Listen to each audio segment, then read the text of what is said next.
I'd like to welcome everyone to the October meeting of the Gainesville End-of-Life Doula group. Today is October 16th, and today's presentation is titled Writing a Memoir for Self or Another. And so we have one example of each today of those situations. This is Suzanna Hough, my friend. She's going to be presenting about writing a memoir for another. And I was motivated yesterday to do some writing of my own. So I'm really happy that this has got me going on doing just a little bit of writing, one page that I'll share with you. I want to share that Suzanna and I have seen each other around Gainesville for goodness knows how many years. I came in 1979 with my young children. So there's something special about being in a town for many years and building connections with people, because you go through the cycles of life. And like now I have great grandchildren, and eventually, we're all going to move on. But it's kind of special. So we ran into each other on, I think it was October 2nd. Yes. There was a very special event at UF Health Hospital. A mutual friend of ours had undergone a heart transplant on September 18th. And Arts and Medicine was visiting her in her room. And they asked her, after giving her some art supplies and some things to do and spending some time with a meditation and such, they asked her if there was anything else that they could offer her or do. And she'd been thinking about it. And she said, well, actually, yes, I want to have a heart welcoming ceremony celebration, because it's really important that to her to welcome her heart and make friends with her new heart. So we ran into each other there. And interestingly, Suzanna was saying, well, I've been wanting to talk to you doulas about something really special that I do, and I want to share about it. And so I called her later that day and I said, well, we have nothing planned for our next meeting. So I invited her to come and share about this memoir that she has written, helped to write for a friend. So right now, I'm just going to introduce a little bit about Suzanna. She wants us to know that the important things in her life have been focused around sustainable agriculture, holistic health and wellness, and social work with an emphasis on healing. And so everything in her heart song is an effort towards health in body, mind, and spirit for herself and others. And I really resonate with those words as well. So. Well, I got a call in 2016 from a friend of mine. We'd grown up across the street from each other. And her father, who was a UF professor, and I remember seeing him on his bicycle. And, we stayed friends. His daughter and I stayed friends and were roommates in college, and then just stayed lifelong friends and visited each other. And she's a feature editor for the New York Times. So she called me in 2016, being that she lived far away, and said that her father had been diagnosed with Lewy body dementia. And she was looking for some respite care for her mom. And he could, still talk, and he could no longer read because his processing wasn't working with reading, and he couldn't see well enough to do his typing. He'd been a college professor at UF for 29 years. So what worked into me, one of the things that we did with our time together is he had a lifelong bucket list thing to write his memoirs. And it would be important for him because then all these stories that he had, and he was a great storyteller, wouldn't be lost with him. And I think that was really important. So I had the pleasure and honor of being able to help him with this. And he would tell me stories, and I would ask him questions and draw it out. We put together this book I'm going to show you. Can I, Mhm. is this the screen? Yes, that's it. So this is the book. It's a Shutterfly book. They cost about $100, and it's all of his stories. And then I sent it to, I would send them on email to his daughter, and she, being a feature editor for professionally, took their family pictures and put them in. So this works out to be, let's see, this one, for example. Oh, it doesn't have page numbers, so I can't tell you. I can show you it's this thick. How's that? We were together doing this about 3 years. Maybe we spent, we were together 3 years, say 3 afternoons a week. But this part of it, we'd spend maybe 6 hours a week, I'd say, on this. And I found it so rewarding. I was just telling her, I remember when Thanksgiving came that year, first thing that popped into my mind as we went around the table to share what we were thankful for is that I had actually been present and honored to help someone fulfill a lifelong dream. I mean, it brought such joy to do that. And I think he had such peace from knowing that his story was there and that it would be shared with his family members. Now, he had done a lot of traveling, and so he had grown up. The relatives that he grew up with, he didn't live close to in his adult life. So something unexpected that happened from this is letters that came from those of his family members that said, it filled in so many gaps for them about what his life had been like and what he had been doing. And it also helped them to recount some of the memories that he shared that they were part of in the portion of the life that they lived close to him. So, and it, of course, saved these for his descendants, which may or may not even have been born yet. And so the peace that he had and what it left behind for others, it was just a very fulfilling experience. I would really recommend it for people. And I would also recommend it. I would like to recommend myself as someone who would like to do that with others because it was so rewarding. And that's what I shared with Shanti when I saw her, that I would like to do this some more. Yeah, you can really feel the heartfelt joy that Suzanna is going through, even just remembering the remembering and helping him to remember. Lewy body dementia and all these different kinds are really tough, as some of you may have known through your own experience of living with someone. And when you feel that the time is passing and the memories are fading, it's hard. And so the more we can do to, I think one thing we talked about too is that sometimes it can help having the story, and you can share about this, can help the remembering come back, can stretch that brain muscle and come this way a little. Oh, that's right. Yeah.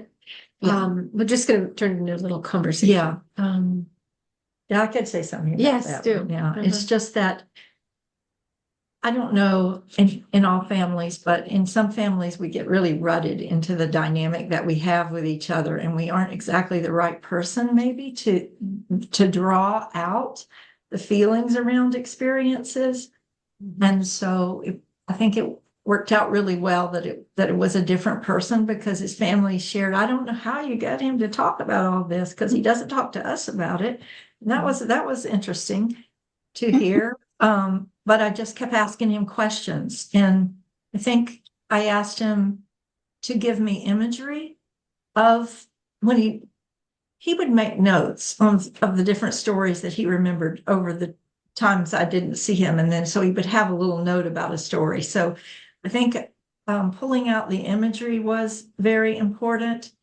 And then asking him how he felt when he would give different narratives of this, as he was going through the narrative of the story, to say, draw out how he felt in those different moments.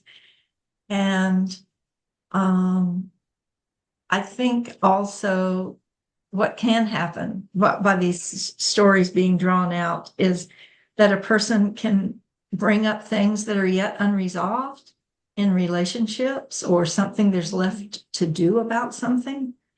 And maybe it's been repressed for years, but I think what was helpful is to bring that out so that it can be handled. Maybe there's somebody that needs to be gotten in touch with, and just a conversation that needs to happen, or something else that just needs to be done. And I think being able to help a person draw these things out is a real gift.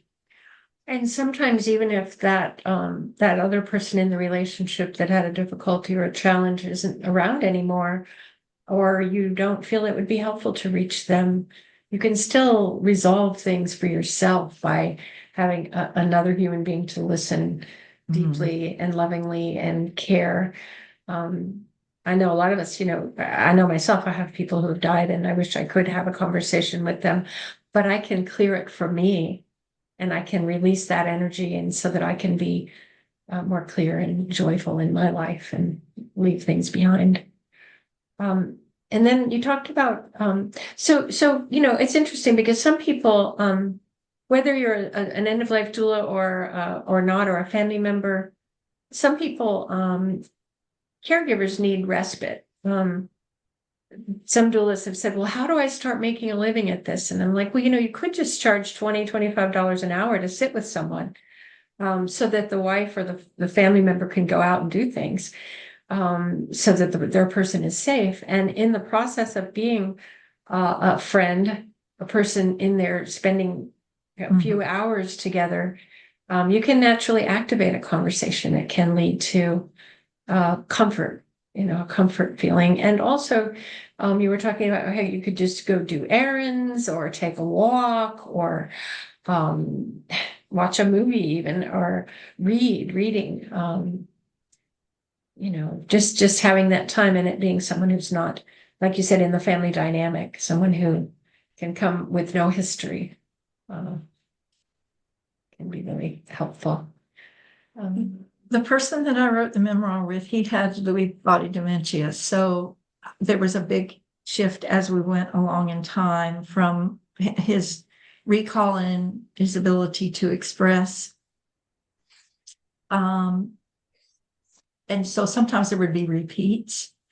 And something I noticed is that I remember a specific incident where he continued to repeat something. He wrote a note about it. He continued to repeat something over and over again, and each time. And so I kept asking him, tell me. I finally got within myself to realize that what was the important question to ask is, why is this important? Tell me what makes this important for you. And when I said that, he got very teary-eyed, and he said, because I come from somewhere where the truth matters. And so that was his answer to that question. But it took a long time getting there. But I think what I learned from that is just to listen to the voice inflections. And when there was something, of course, that where the tone of voice became adamant, when somebody becomes really adamant, to say, tell me what's important about that. Mm-hmm. Picking up on the cues, like noticing. Yeah.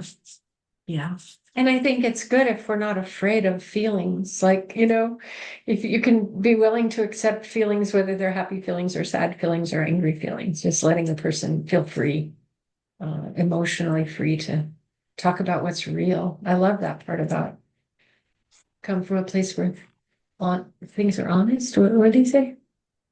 I come from a place where the truth matters. The truth matters. Oh, wow. Yeah. Yeah. That's a So great. anybody have any? Yeah, there you go. Mina. That's a great question, and I'd be curious because it gives people, what were your feelings? Sometimes people feel put on the spot by that, and particularly if he was a gentleman of a certain era. But what makes that important to you comes from a different angle, but really elicits the same information. in some way. And so, it seems like I'm curious. That's a beautiful question. I'm writing it down to ask my father who has dementia and maybe other people in the future. And I'm sort of curious, what other great questions have you come up with? Because I think they're even important for us, right? I mean, so if I'm writing in my journal and if I sort of remember, if I have a list of questions like that and I look at it and I'm like, what makes that important to me? All of a sudden, I'm going to think about my story in a different way too, so it's for us as well as for everybody. So I think, I'm curious if you have other questions you think are good questions. I'm going to be thinking about that for a minute. Yeah, or anyone else, has any thoughts on that?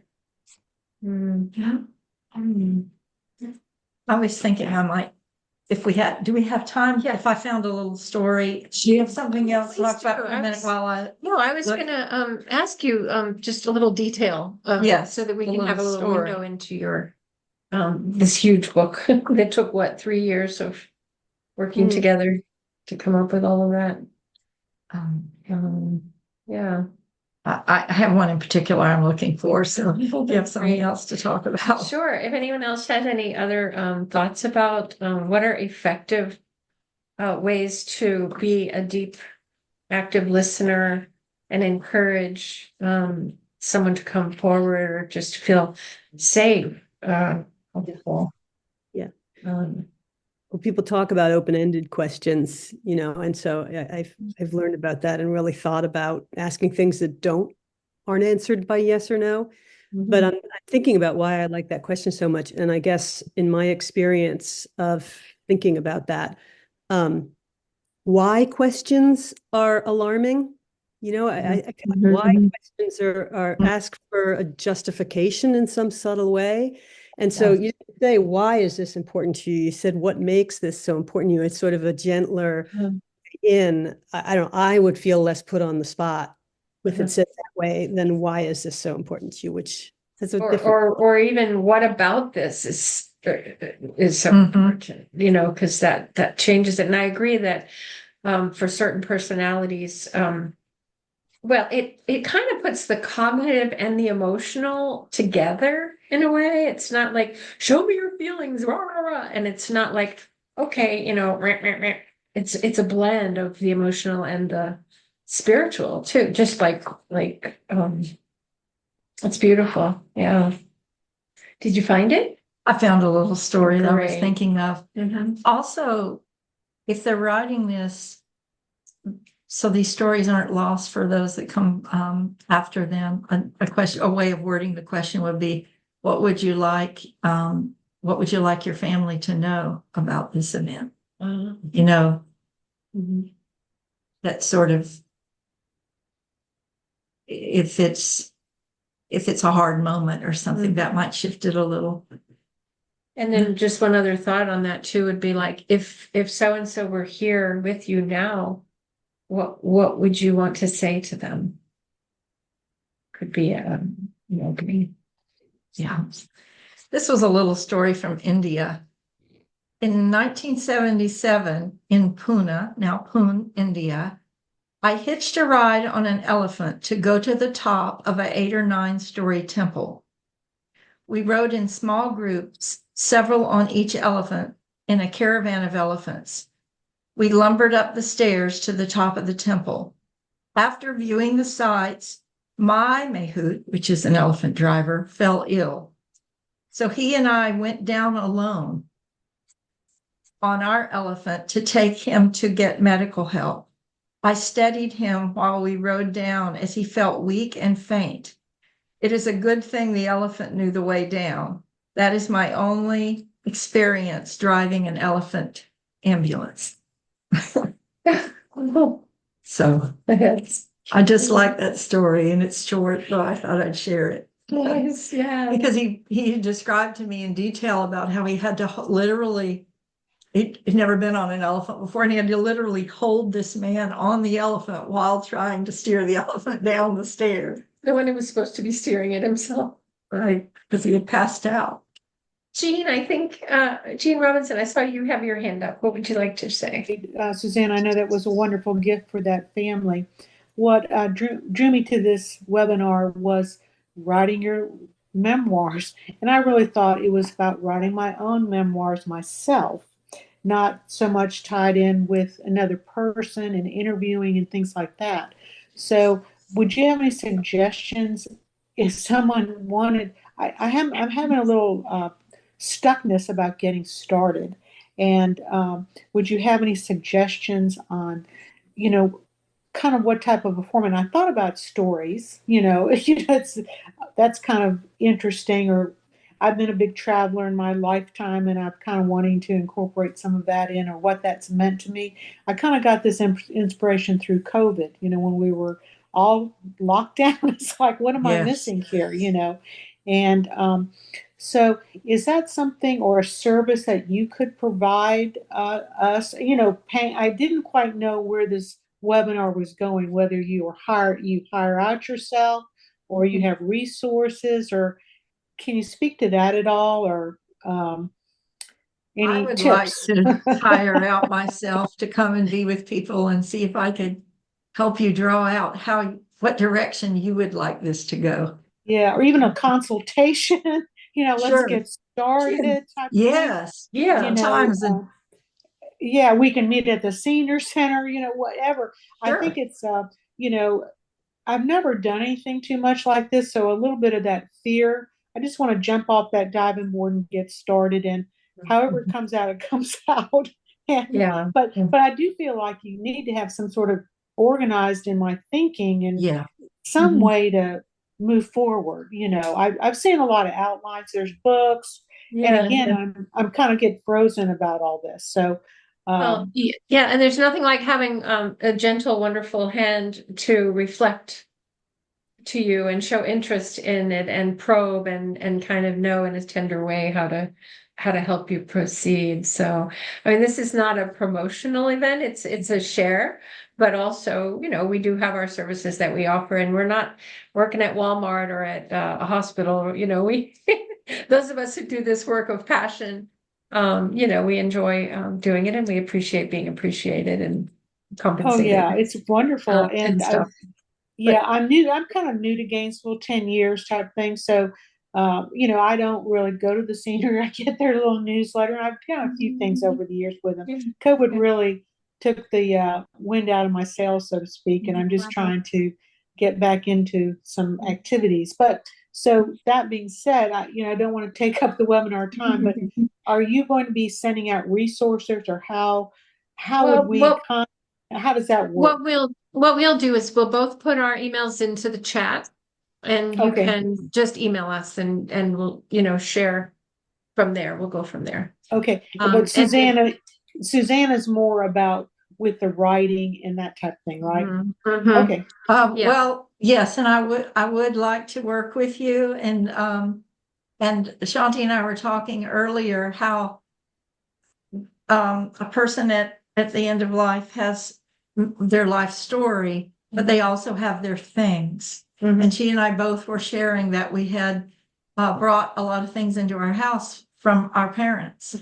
And sometimes for me, I've noticed that having another person, I said to her, if I just had someone with me to look through this stuff, and it's kind of like what you're saying about stories, to kind of help organize about what direction to go with it. So I'm just here saying, maybe we could do a trade, I can help you get started and you can help me get started with this thing. Because Barter is Yeah. great. it's all this, it's similar to someone's story, someone's things, Mutual support, Yeah. yes, Yeah. definitely. And then the second part of the event is memoir. We do have for another, and then I'll be the one about self. So I have a little bit of my own writing, and I'll be able to share a little bit after I read mine about kind of how I get started. Okay, great. So that'll be cool. And let's It's a go good- to Okay. People have, someone has their hand up. Let's go Okay. to Jack. Yeah. And then we'll segue into. Sure, yeah. Hi. Hello.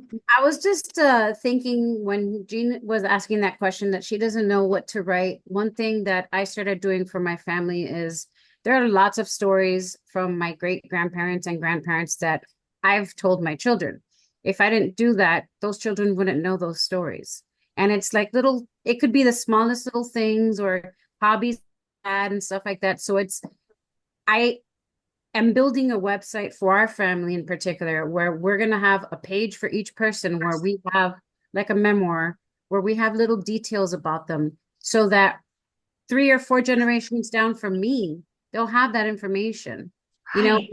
it could be, even if it's not just like a super long, detailed story, as long as it has like little things that you find personable to you, that you would like your great grandchildren or nephews and nieces to know about, you know, things that you like doing, things that you had fun doing, places you visited and stuff like that. Anything would be something so, because like I don't have that information on my great grandparents, and I really wish I had anything. So just about anything Love that. you put down would Yeah. be amazing. And it would mean Uh, a lot to whoever's interested in that. but yeah, I have fortunately inherited some papers from my great great great grandfather who was living in New Hampshire and left his wife and 6 children, including a baby in the cradle, to join in the Civil War. And precious little snippets and letters that makes me so proud of my ancestor. And he died in Louisiana. God knows what happened with the family, and I don't know. I'd be brave enough to do that, but just that bravery and that strength. So I'm going to go to Anne McClure. Hi. Yeah, I went and got a book that my kids gave me, I would say 5 years ago. And I said, oh, great. Now you give it to me. It's to write in. Now you give it to me when I started having tremors. And they said, well, you can go and do it on the computer. But I would say that rather than a book to help you write about your life in stories, which is really, the book you've helped create, Suzanna, is wonderful. But it's called The Story of My Life. And subordinate to that, if a story is in you, it has to come out. And so when they gave it to me, we were not at my house, we were visiting somewhere. And so they just opened it to a page, and it had something to do with, I don't know, something in childhood. And so it caused me to tell them about the first time I ever skinned my knee. And I've never written that down even. And it's all blank, but every page has a little question, which would stimulate you to get started and maybe move on to creating a book. What did you do that your parents didn't want you to do? Did you get caught? Catchy little things that are fun to talk about together, but also would make a nice little vignettes. It's produced by, and then, again, this is just a little off from what you were meaning to do. Published by Piccadilly, USA in 2019. And it's thick. I mean, there's a lot of stuff in there. Shame on me for not using it. Well, and sometimes you're right, like you're writing in a little book is hard on the wrists and it's awkward, and but you might be able to throw some pictures in there with captions or do some doodling, or anything that's fun to leave and share. Kind of gets our creative juices flowing. Right. So okay, well, do you want to? Can you show us the front again? I somehow didn't get the title. Oh, yeah, the story. Oh, yeah, the story of my life. She's muted. Oh, George has his hand up. Let's hear from George. Thank you. Okay. Can you hear me? Yes. Okay. I had this difficulty also with my wife to try to get some of her stuff down. And I found out that I could just have her talk to the phone, and some phones will transcribe it for you. Sometimes you have to send it away to have it transcribed. But that I'm not good with handwriting either. Typing is still okay. But I found the place that was comfortable for me to get started is to talk about my house when I was young, because kids have things, secret hiding places and trees that you climb and that kind of stuff. And every time you put something down, something else comes to mind. It really leads off into all kind of directions, and it's worth a thought. Yeah, that's a beautiful place to start. Yeah, and of course now there's all kinds of technology. The thing about the technology is we want to use ones that we know aren't going to just get lost out in the ether. But right now we're recording a Zoom meeting, and I've done those where I'm just recording myself and talking, and there I am. And I know easily how to turn it into a YouTube and put it on my YouTube channel. So, YouTube channels are forever as long as you have a partner who knows how to get into it with you or a family member. And those can include videos and stories. And I love to make a PowerPoint with photos. And those of you who have done my classes know I have a good time putting a photo image with words and things like that. So I don't know, maybe we still haven't decided what our next session is, but maybe we should build on this to some actually, just something next step after this conversation. So do you want to? Yes, I have the pleasure of telling everyone a little bit more about our host, Shanti Vani. Shanti enjoys connection, interaction, and meaningful conversation. She came to Gainesville in 1979 to start a life after experiencing trauma. She's the mother of 4, grandmother of 6, great-grandmother of 7, and the 8th one is on the way. She's been married to 20 years to a wonderful man. She's worked in various jobs, including childcare and as a respiratory therapist. She's the founding member and interim president of the Florida End-of-Life Doula Alliance. She has a home-based business, which is called Transforming Grief, LLC, which provides support and education around grief, trauma, and loss. On the side, Shanti enjoys gardening and writing poetry. Delivery here. FedEx man just came by.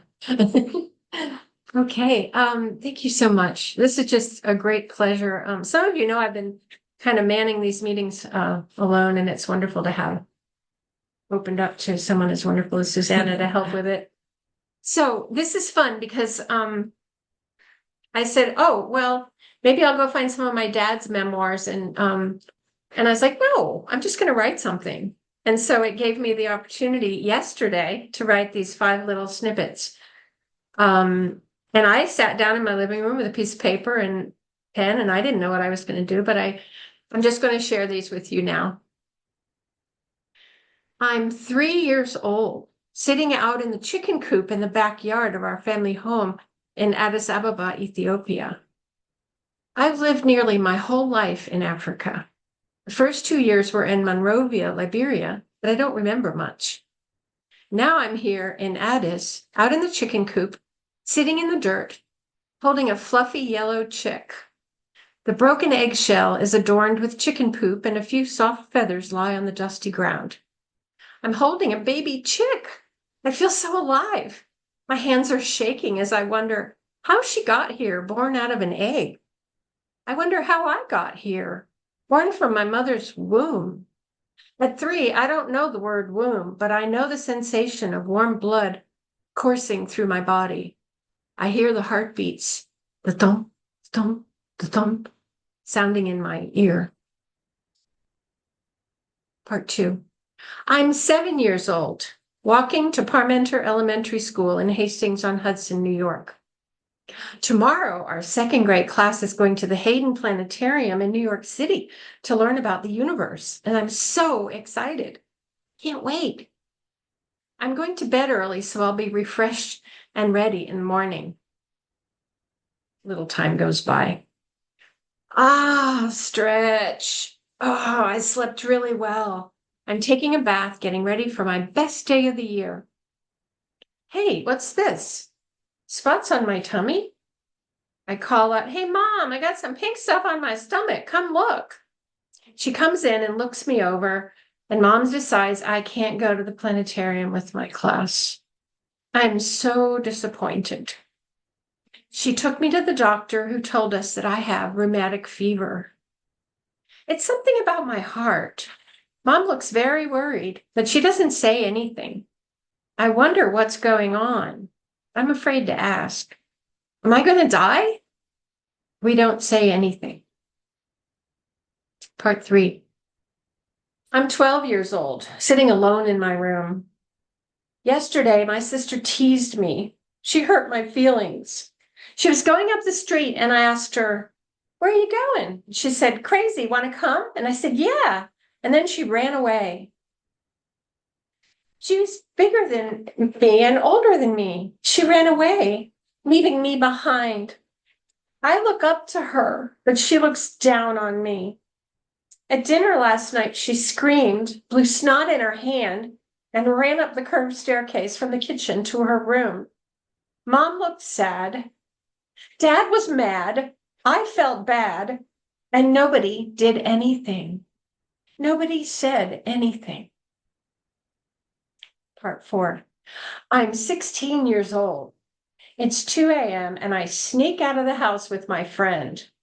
I don't care. I want to run through the neighborhood in the dark when all the good boys and girls are asleep in their beds. I want to be naughty.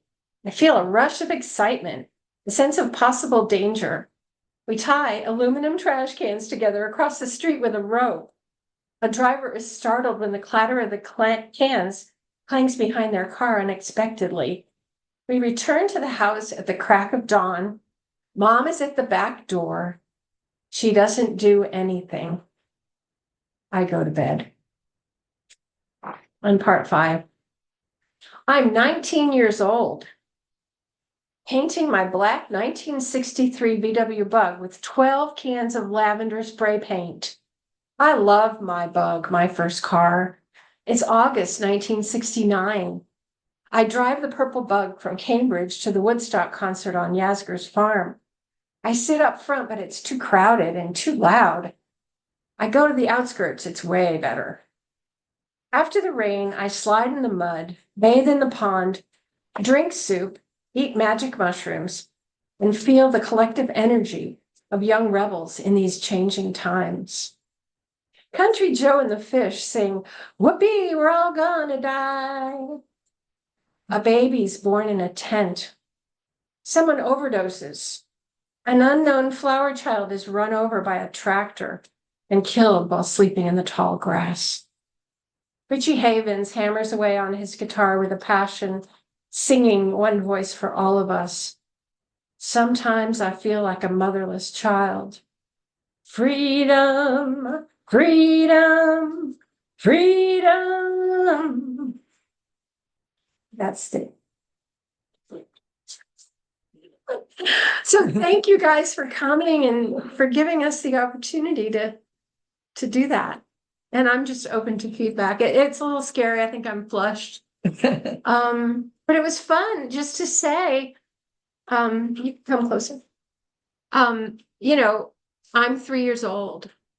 Like that's a prompt. Like Anne was talking about prompts, right? Pick a simple thing and just go with it. And it feels really cathartic to have shared that. So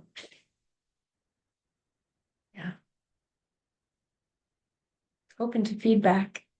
Help me out here. Yes, Dee Dee.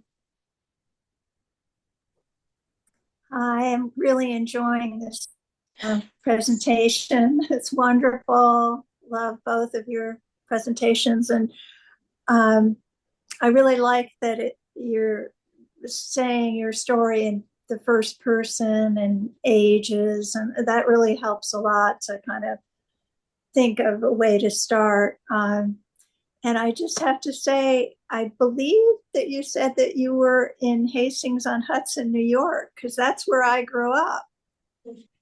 I don't know if you graduated, but I graduated in 1969. So if you did, you were a year younger. Yeah, I graduated in 68, but in New York. We only lived in Hastings from kindergarten to like third grade. Ah, okay. Okay. But still, it's nice, the connection. That's crazy. It's such a small town. Yeah. Wow. Yeah. So anyway, thank you both. Thanks, Dee Dee. It's so good to see you again. It's been a while. Yeah. Wonderful. Thank you. Anyone else have anything they want to share? Anything at all? Yeah. Nora. Thank you, Shanti, for your writing. That was lovely. So I'm thinking there's two things going on here. One is from the doula perspective, and Suzanna, you were so helpful about those, and Nina, about the open-ended questions and the right questions to ask. And sometimes that's such an interesting journey to get to that right question. I spent was in Michigan this summer, and I spent several hours a week as a caregiver, sitting with a veteran, and it took him a while to open up, but and we to find the right prompts, to find the right question, and finally he really loved cars.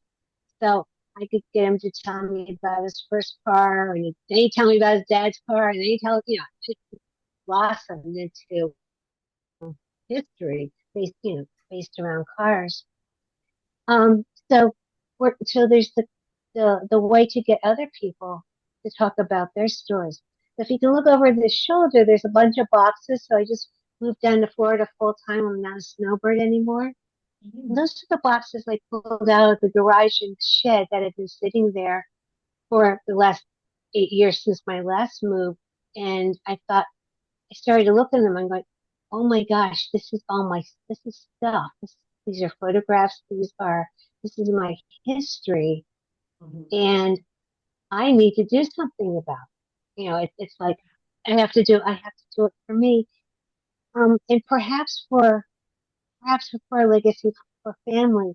And I think one of the things that hangs me up is just that question of, why do I think this is important?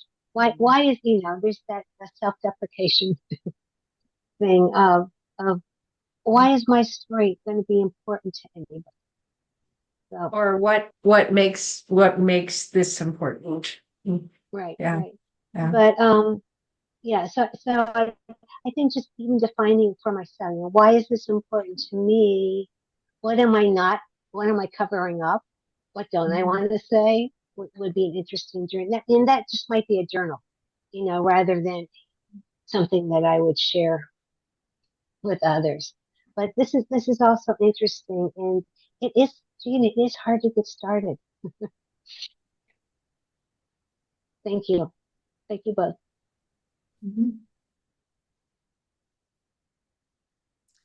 Well, I did find out that if you have children, I've got one great grandchild. They're kind of curious. It's not that it would give them great meaning in life necessarily, but they are curious about where you've been, what you've been doing, your thoughts through your life. So it could be a gift to family members. Yeah. George, did you have your hand up again?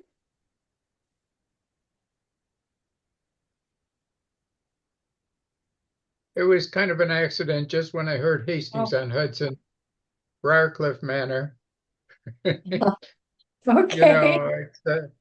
I miss that stuff, and it's nice to meet people who are from there and have similar ideas. And I will say we've been in Gainesville for 5 years, but we came just before COVID, and it's been terrible. I can't say that we have met more than 2 or 3 friends that I would consider friends rather than neighbors or acquaintances. And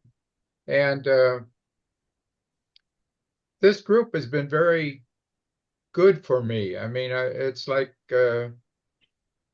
associating with real people again. I just love it.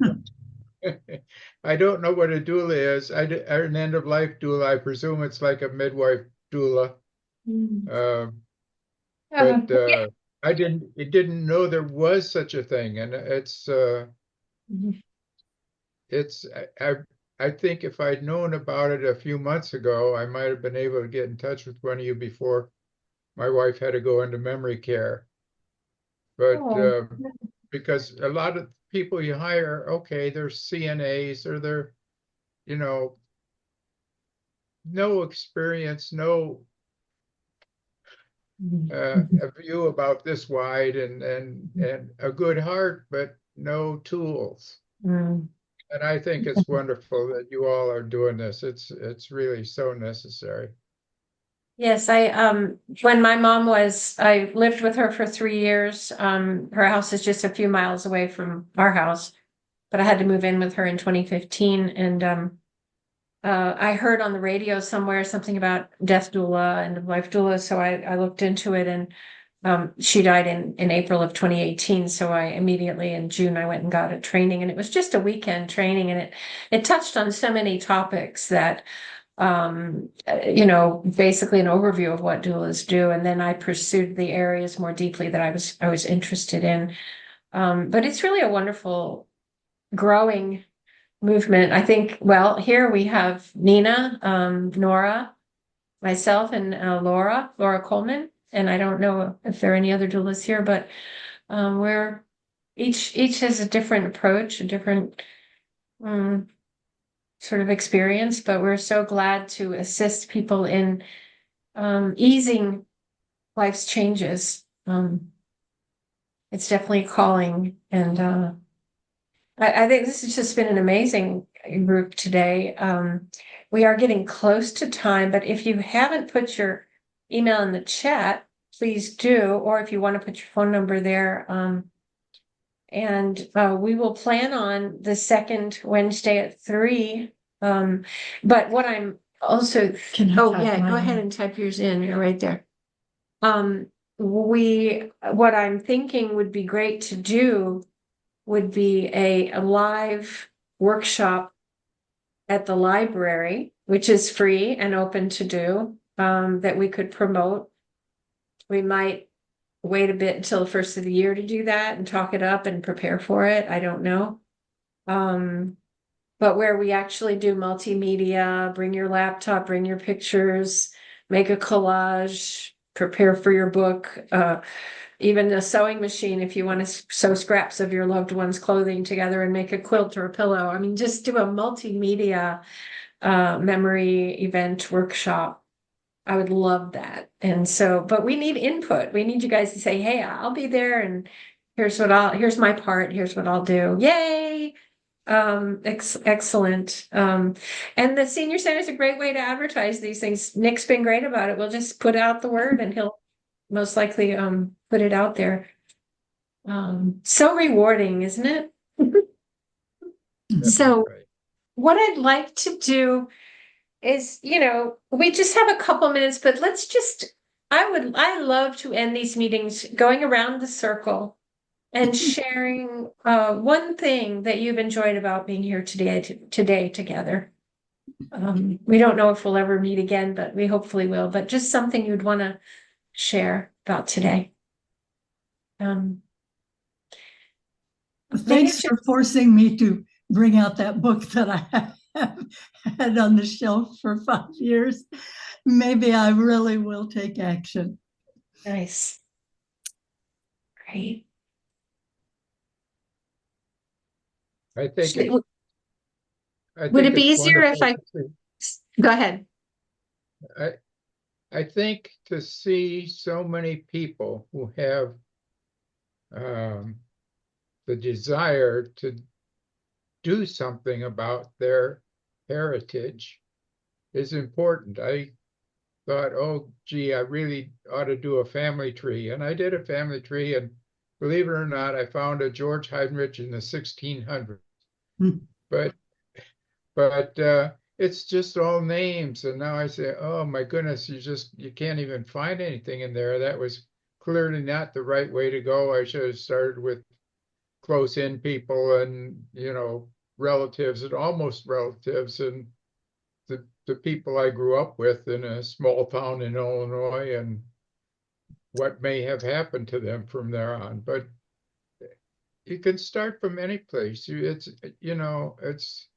if you have any desire to do it, all you got to do is say, okay, Wednesday at 10 o'clock, I'm going to write for a half hour about anything. What's happening outside? Where's the, where are the leaves? Where's the hurricane that never came? Whatever, it doesn't matter what, just start doing it and it will grow all by itself. At least it did for me. So,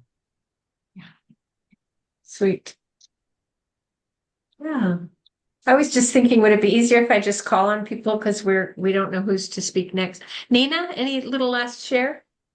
Sure. Just what's going, I mean, I love this. I love coming together to talk about things like this. The thing that's going through my mind is my grandfather wrote a memoir and said that it couldn't be looked at until a certain date, when he thought that various people who he'd written about might be dead. But I was thinking, and then, on the other end of that, Shanti, you're sitting down and writing 5 memories and, having the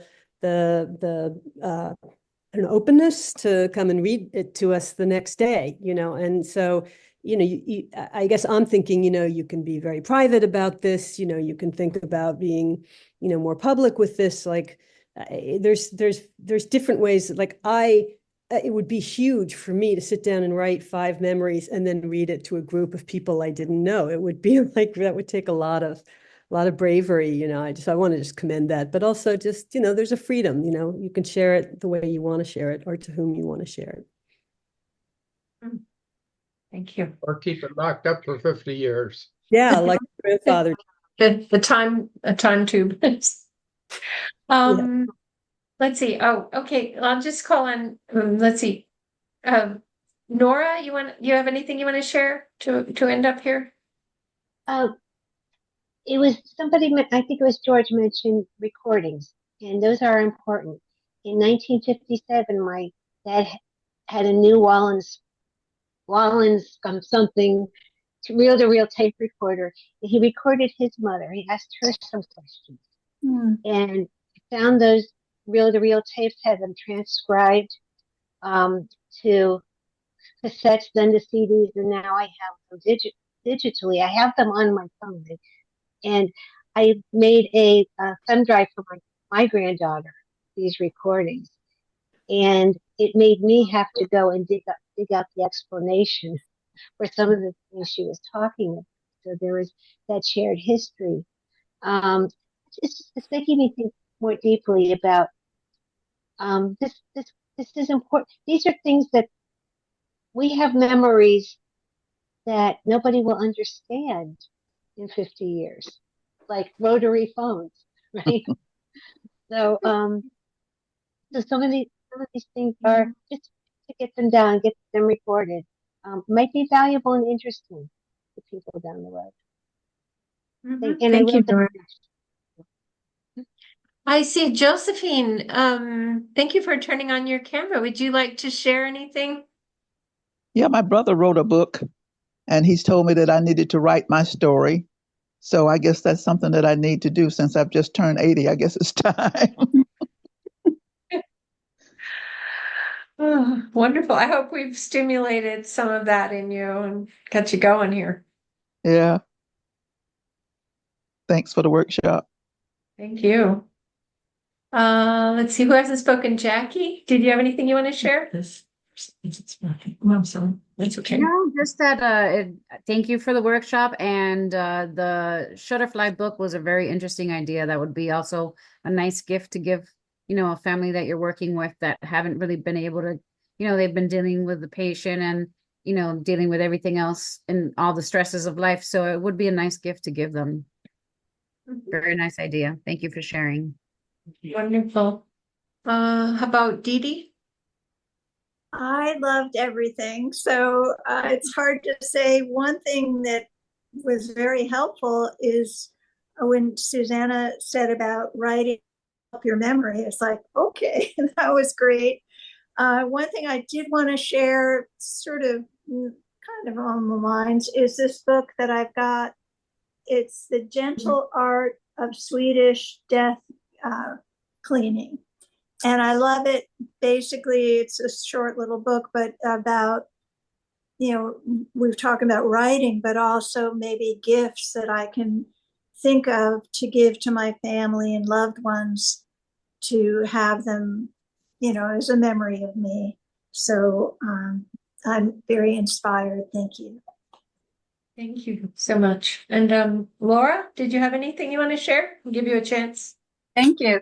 Yeah, I'm on my phone today, so I'm having a really hard time. I can't figure out how to put in my email or anything. So, Oh, well, I have yours. I know you. but thank you so much for this. I love this. And I love the prompts, just ideas of prompts when talking to people. And certainly listening to this, I'm thinking about, I was very close to my mother's mom. And maybe just a few years before she died, I happened to find this book, like a family book. And I sat with her every time that we would come and visit in North Florida. I would sit with her and write down things. And it was toward the end of her life. And I'm so grateful that I had that opportunity to do those things, because I learned so much about her, but also about her parents and her siblings and things like that. They mean a lot. And I think we live in a different generation today. Maybe kids are not always so interested. But I think it's an amazing thing, even just a few things to remember about our ancestors and for us to leave for our grandchildren. So I love this topic. Thank you so much for presenting this today. Thanks so much. Oh, thank you too. And I'm just going to read one that's in the chat before I forget, and then we'll still go to Jean. Jen says, I think the most important thing I learned is to gather some good prompt questions and start writing my memories. I can decide on how I want to share them later. Good idea sharing with the Shutterfly book website or YouTube channel. Mm-hmm. I found lots of ideas when I Googled prompts for writing a memoir. We have Google now, which we didn't have in the old days. Yeah. Thank you, Jen. And then Jean C., would you like to share anything from today? Hey, yes. Hi. This reminds me that my dad died when I was 15 and my mom died when I was 28. And at that point in my life, I was not that interested in hearing their stories. And I have only the ghosts of their histories. I'm sorry I don't have more, which makes me want to share my stories. And Shanti, you organizing along a certain timeline by the ages that you were gave me an idea, not the same idea, but a similar idea of how to organize these memories and maybe how to get started, because I've wanted to do this for a long time and I just resist starting. And so I have to thank you very much for this workshop. It was really good. Mm-hmm. Can I say something? Yeah, well, one quick thing I just want to say before I forget to is sometimes it's good to ask yourself, what gets in the way of me sitting down and writing about me? Yeah, go ahead. I just wanted to say, and it was kind of prompted by what Jean was just talking about, that sometimes when a person is gone far ago from when you could have possibly gathered stories from them, there might be somebody here who knew them still left that you could go interview. And I had two experiences that I just wanted to share really quick. One was my grandfather was very involved with a particular church in town, and it wasn't the church we went to, but he was, I mean, the first one there. He opened the doors up. He was a Sunday school teacher there forever. And I interviewed the minister of that church after my grandfather passed. And I learned so much about my grandfather that I didn't know in a completely different context. And that was great. And the other thing is, it's just so really beautiful to me that there's some people that sell at the farmer's market right now. And I told them who my grandfather was because their father was the minister at that church. And they said, you know, your grandfather wrote us these letters when we graduated from high school because he was our Sunday school teacher. And they meant so much to us that we still have our letters. Oh my God. That was incredible. I'd like to see some of those letters. But the other thing I was going to say is there was a man in the neighborhood who was like 98, 99. And my dad said, you really need to go and talk to him because he knew your great grandparents. And I realized that my mother's didn't ever know her grandfather because he died when she was real little. So she didn't know anything about him to pass along to us. But this man had grown up living right next door to my great grandparents. Mm-hmm. So I was able to go to him and ask him about what my great grandparents were like. And so my only point is that sometimes when there's not access to that person, there might be people still living that could tell you something about. Yeah, wow. That's a great note to end on. And would you like to share just a last thought about what it's been like being here together today? Inspiration. I feel inspiration in the air here between us and among us. And I really appreciate that. Yes, and same here. This new friendship just blossoming, and everyone, thank you so much for being here.